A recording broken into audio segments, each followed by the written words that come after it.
എപ്പോഴും ദൈവവചനം നിങ്ങളുടെ കണ്ണിന്റെ മുൻപിൽ വെക്കുക, ദൈവവചനം നിങ്ങളുടെ കാതുകളിൽ വെക്കുക.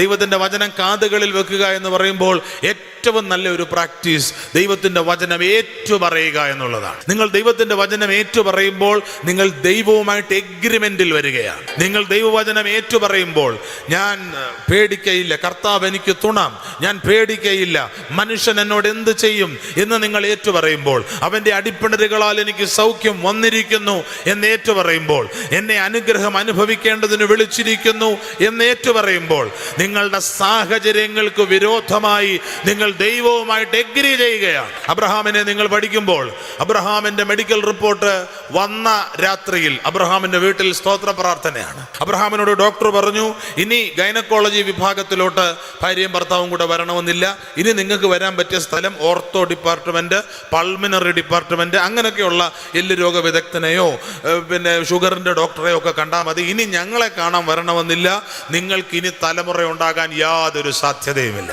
പക്ഷെ അബ്രഹാമിനെ കുറിച്ച് ബൈബിൾ പറയുന്നത് ആശയ്ക്ക് വിരോധമായി ആശയോടെ വിശ്വസിച്ചു. എന്താ അബ്രഹാമിന് അങ്ങനെ വിശ്വസിക്കാൻ കഴിഞ്ഞത്?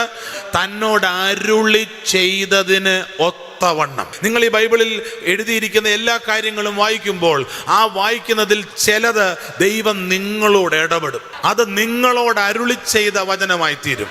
ആ അരുളി ചെയ്ത വചനത്തെ നിങ്ങൾക്ക് മുറുകെ പിടിക്കാം.